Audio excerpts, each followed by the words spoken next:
welcome back to How to Vtube 101 with Rune Lunaris. And I'm Rune Lunaris. How is everyone doing? Does everyone remember what we talked to last time?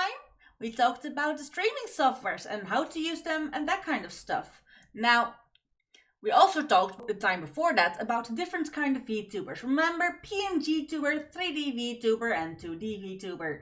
So yeah, today I want to focus on actually the things that can help you stream and make the stream more interactable and fun for your viewers. And that can actually help you a lot, like these add-ons. I will also be talking about Discord and streamer modes and what to have on and that kind of stuff.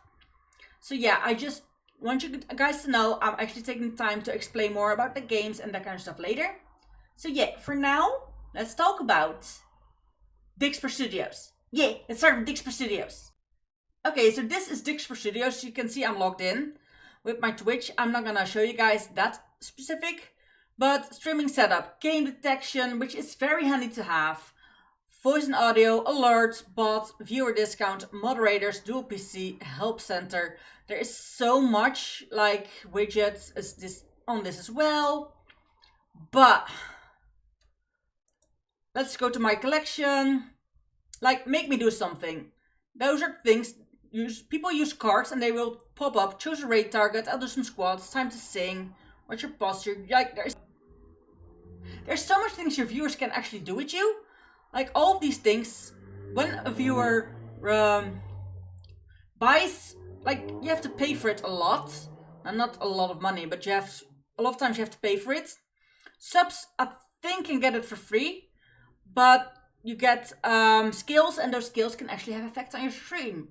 Well, on the stream, I say. That's why I switched to the crowd control, going into that later.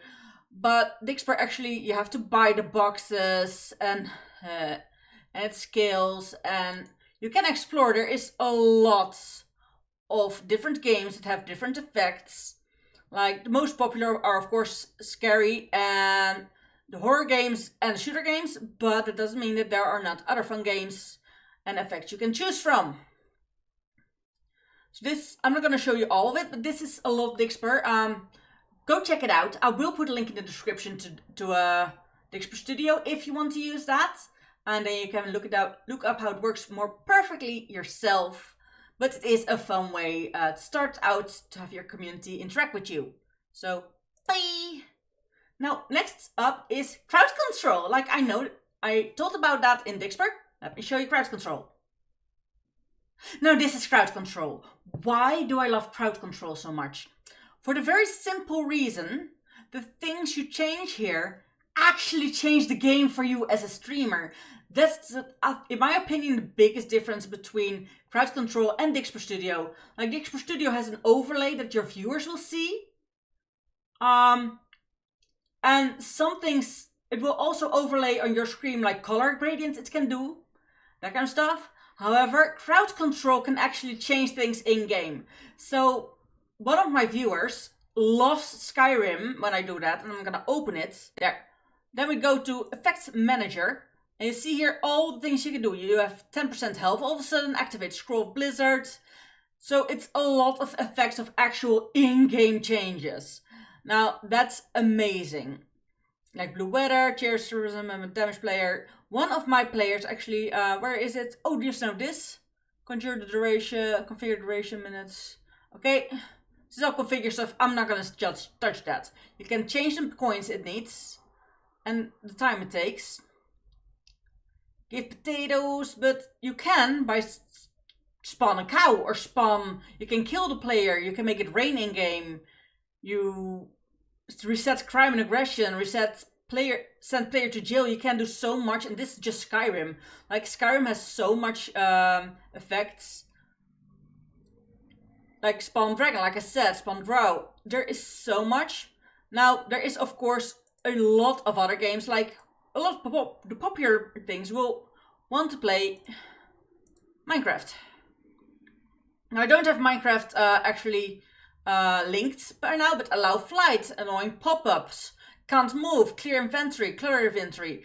Like you can put them on and off yourself and say, hey, I don't like this one. So That way you can just say, where was it again? Disable effects. There we go. See, and now that one won't pop up. So that's one of the things that's really easy. Like, okay, I don't like this effect. I don't want my viewers to have that effect on my game. You can just remove them. That's like, there is a lot of different games. So I'm gonna put a link to the crowd control app or the website where I got the crowd control. And you can look through it yourself and choose the effects and look if it works for you. That's definitely a thing I would advise. How do you get points? Well, that's the easiest thing, the integrations. With this, it's just your viewers have to watch in an amount of times, and every amount of time they can claim a certain amount of points. They can save up the points to get the effects.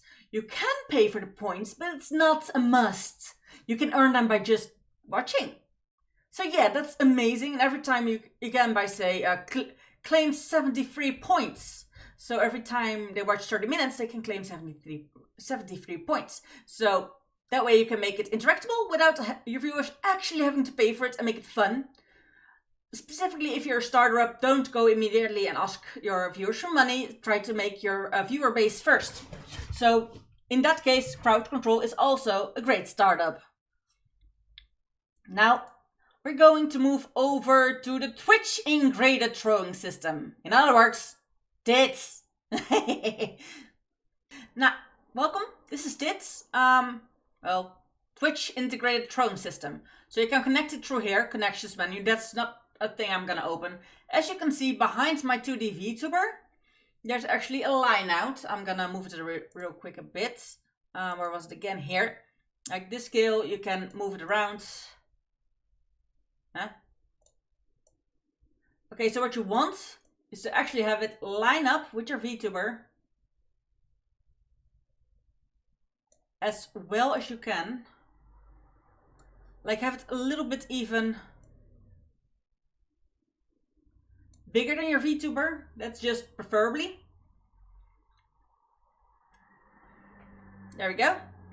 And you have live screens, karaoke, just chatting. You can all do them differently.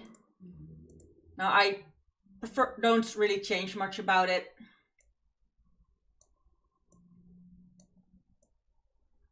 Like, do these settings, check them over with your own VTuber. You can't actually do the exact same settings I'm doing here because that's very personal. So that, then you have the model importer, which you can use a lot of different things that can be thrown at you. I have some models put in. And of course, we have the trigger menu. Now, if I throw something,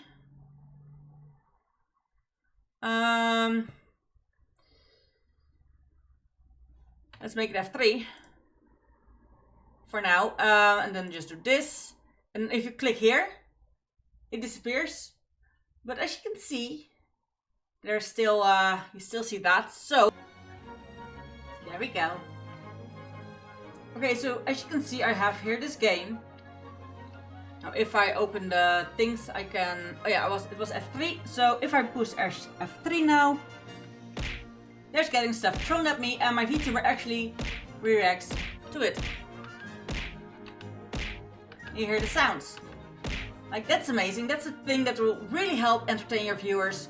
You can link it to commands in Twitch or other things. Like, it's only sadly working with Twitch, so if you're not streaming on Twitch at the same time as YouTube and or other streaming services, this is not the app for you because it's a Twitch integrated throwing system, so specifically it's Twitch.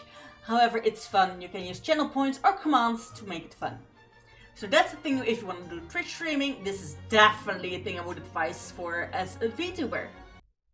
Now, the next thing I want to talk about is the stream elements se.live, which I already did talk about a little bit before, but I'm going into depth today. Now we have OBS Studios. As you can see, here's the stream elements, because it's a plugin for OBS. So if you want to use OBS, use this. You can stream setup, edit widget data, set up bots and tipping, browse overlays, se.live docs. Now, activity feed, multi-chat, which is a lifesaver. I'm gonna be honest, it's a lifesaver.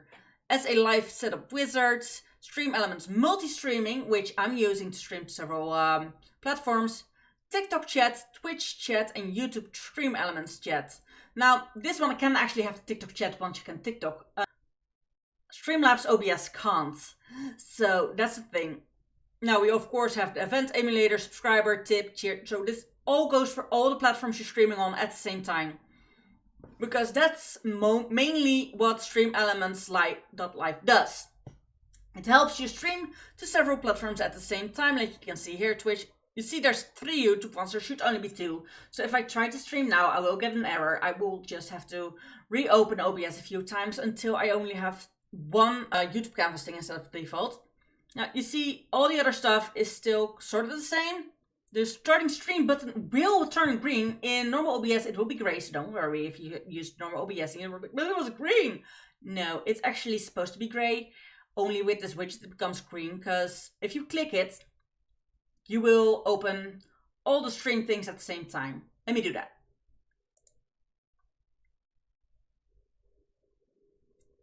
Now, as you can see, you can't actually see any of my stream keys, so you're not throwing me away. I can put in the name of the stream and stream category. And that goes for every single one. You can see what kind of stream key I use, but you can't see the actual number, so that's fine.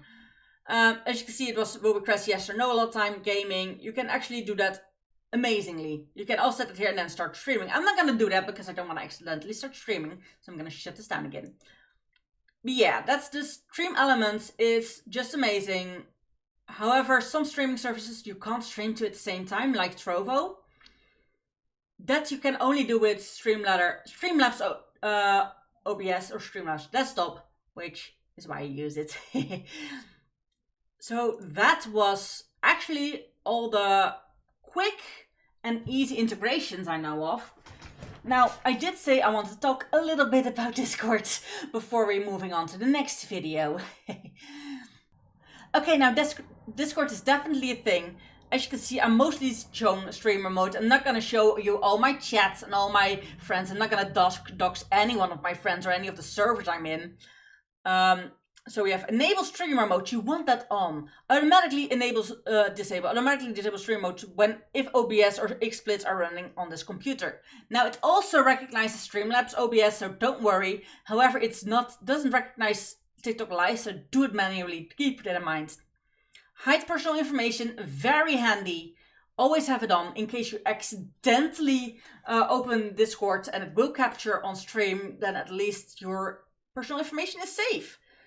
Just as invite links, if you want people from that stream to join your Discord, the best thing you can do is put a link to your Discord into the description of the video and not actually show it on screen.